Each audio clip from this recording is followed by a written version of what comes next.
how do exchanges fit into the picture?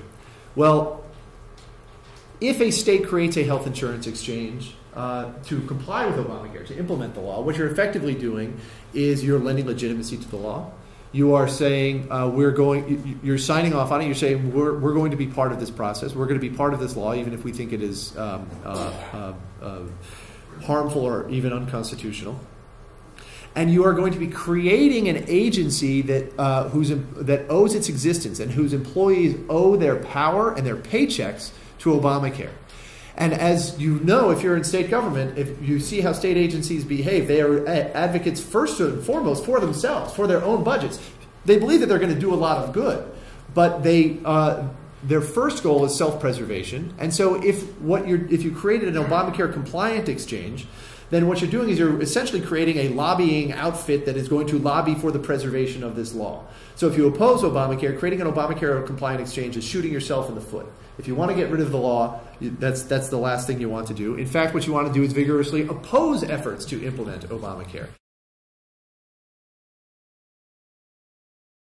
You want to stop your own state from implementing Obamacare for a number of other reasons. One of them is you don't have the time to operate a new government bureaucracy. You don't have the money, unless Minnesota's budget is in much better shape than any other state government's budget in the country. You don't have the funds to set up an exchange. The federal funding runs out in 2015. States that are pursuing this route, like Oregon, are contemplating premium taxes of up to 5% on health insurance, yet another way that Obamacare will make health insurance more expensive.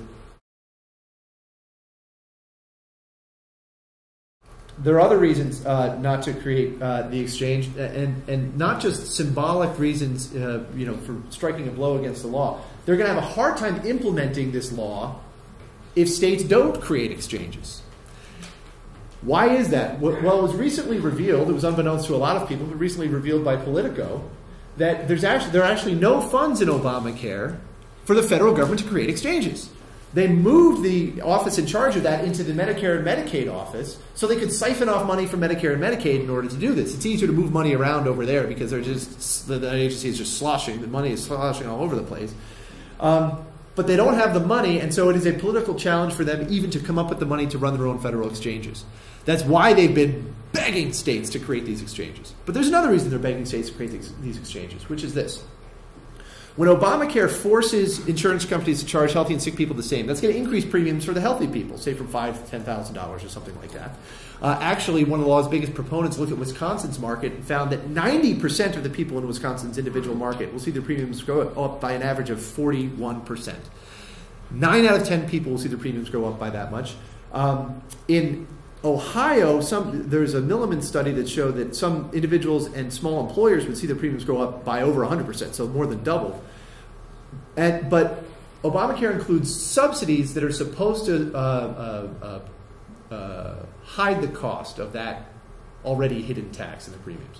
And so Jonathan Gruber found that after you account for those subsidies, only about 60% of Wisconsin's individual market are going to see the premiums go up, and that'll be by an average of 31% instead of 41%. So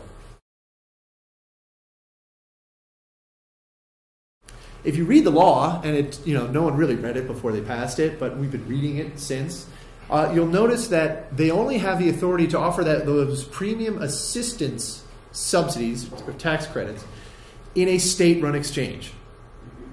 So if a state creates an exchange, you're basically throwing a lifeline to Obamacare. Because if you don't create an exchange, then they don't have the funds to help hide the cost of Obamacare's price controls and individual mandates. And because the Obama administration is proposing to offer this premium assistance in federal exchanges anyway, and I'm hoping to have an op-ed published soon about why they don't have the authority to do that. And I can discuss it at length if you're interested. But they're basically, the IRS has issued a proposed regulation that proposes to create tax credits and government outlays that Congress never authorized. If you create a state exchange, then you're saving the federal government from that dilemma. If you refuse to create a state-run exchange, you block a state-run exchange, you tell the governor that he cannot create one without or that he cannot expend any funds working toward an exchange at all, then you force the federal government into this awful situation where they may not be able to create the exchange, they won't be able to hand out the subsidies that are supposed to hide the cost of this law, and that will create political pressure for Congress to reopen and hopefully scrap the entire law. So you can strike a enormously powerful substantive blow, not just symbolic, but substantive blow against the law by not creating a health insurance exchange. Why I don't like the idea of the government creating any sort of health insurance exchange. Basically, what these exchanges are new government bureaucracies. And if what you want to do is promote free markets, then creating a new government bureaucracy is the absolute last thing you want to do. You may want to create it so that it will promote free markets, and you may design it absolutely perfectly so that it achieves your ends. But you know what? You're not going to be around forever. Your governor is going to change. The control of each chamber of the legislature is going to change. The people you hire in that new government bureaucracy are going to have their own ideas about how that bureaucracy should be run. and if we learned nothing else from Thomas Jefferson, we should have learned this, that it is the natural course of things for government to gain ground and liberty to yield. So when you create a new government bureaucracy, it will take on a life of its own, and it will, even if it is a so-called free market government bureaucracy on day one, it will cease to be on day two. And for evidence of that, I think you need look no farther than Utah. Utah created what was supposed to be a free market government bureaucracy that we call a health insurance exchange. What happened was, after they launched the exchange, it turned out that the premiums charged inside the exchange were higher than the premiums that were being charged outside the exchange. The politicians didn't like that. The economic planners, if you will, didn't like that. So they said, all right, how are we going to make insurance more affordable inside the exchange? I know. We'll tax people outside of the exchange to subsidize premiums inside of the exchange. And already your free market government bureaucracy has proved that there is no such thing. Moreover, I don't think there's even a conservative or free market rationale for creating a health insurance exchange. If you talk to the folks at the Heritage Foundation, and we have been butting heads over healthcare for 20 years with the Heritage Foundation now, and you can see why now that we've got Obamacare. Their rationale for creating a health insurance exchange is this. Well, it's twofold. Number one, they want to create a portal where people can comparison shop, where consumers can find health insurance plans that meet their needs. But because there's this difficulty with the tax code, where you get a tax break if your employer buys your insurance, but you don't get tax break if you purchase your insurance on your own, they see an exchange as a way to give individual workers control over tax-free dollars that they're from their employer, and use that money to then purchase insurance that on the individual market, insurance that they choose, that meets their needs, that is portable, that stays with them from job to job. So those are the two purposes: to give the tax benefit to individuals, tax-free dollars from their employer to individuals, so they can purchase insurance that meets their needs, and a place of comparison shop for it. There is no need to create a new government bureaucracy to have either of these things. You can do both of these things already without a new government bureaucracy. If you've heard of a company called Bloom Health, I think they're here in Minnesota. They were just acquired by United, weren't they? Bloom Health has been exploiting, in the best sense of the term, a provision in the internal tax code, the Internal Revenue Code and regulations that allows, it's called health reimbursement arrangements, it allows individuals to get tax-free dollars from their workers and use that to purchase insurance on the individual market. It's already available. You don't need to create an exchange to do that. Bloom Health is proving it. And number two, where do those people go in order to comparison shop health insurance? Well, there's already a portal, if you will, an exchange, if you will, that allows them to do that. It's called e-health insurance. And if e-health insurance isn't doing a very good job, and it's a worthwhile endeavor, then someone else will enter that space and start offering a different place to comparison shop. The long and short of it is that if creating a health insurance exchange is worthwhile, the private sector will do it. And if it's not worthwhile, the government shouldn't do it. You shouldn't be subsidizing it. Even if you find all of that unpersuasive, you may be thinking to yourself, well, I still want to create a health insurance exchange, I would caution you. I would say, okay, we can have a difference of opinion about that, but please don't do it right now, because this would be the worst possible time to do it at all, because the Obama administration is looking for state-run exchanges. They are dying to have states create exchanges. They are throwing all sorts of money at states to get them to create exchanges. They have unlimited funds to do that, unlimited authority to spend federal dollars to do that. And the reason is they want it to be a state-run exchange so that they don't have to administer it, so that someone else will take the bullet for them when Obamacare starts hurting sick people. So there won't be this cloud over whether or not they're able to offer the premium assistance that hides much of the cost of Obamacare. If you create a quote-unquote non-Obamacare exchange, then what you're doing is you're giving them a model that they can either commandeer and co-opt, or you're giving them a model that they can push aside, that they can emulate and push aside when they come in and create a federal exchange. You are lending manpower. You're not preventing a federal takeover if you create a non-Obamacare exchange. You are lending manpower to that takeover. And I think muddying the message. I was at an RGA event a while ago where some Republican Hill staffers said in very measured tones, using very carefully chosen language, to all the staffers for all the Republican governors who were there. They said, we're out there trying to repeal Obamacare every day, doing everything we can, holding hearings, and they said, we got the Class Act, that's gone. They said, please don't muddy the message. Please don't step on our message. They went that far and no farther because they couldn't go any farther and criticize Republican governors. But I can do that. I can say, you create an exchange and you are muddying the message. And you are making it harder for the folks in Congress to fight Obamacare and ultimately repeal it.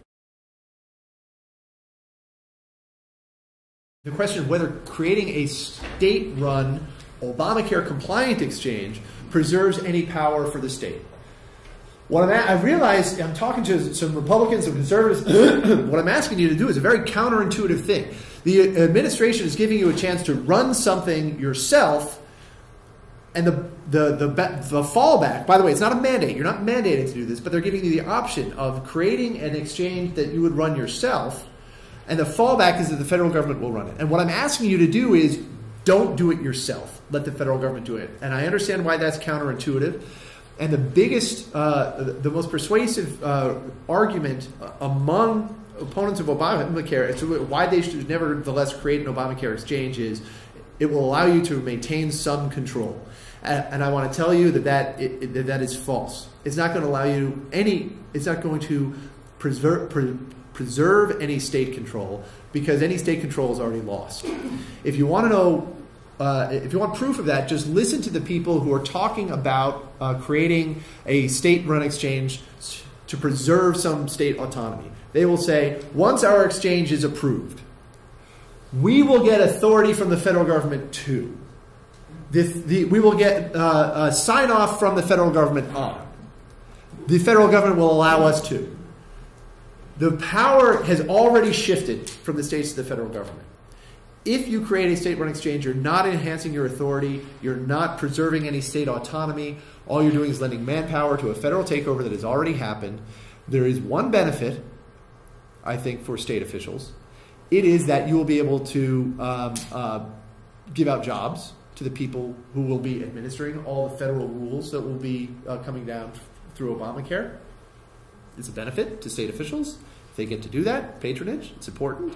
I don't think it's a valid enough reason to derail the movement that is opposing Obamacare and has a much better shot of repealing this law than anyone thought we would 18 months ago.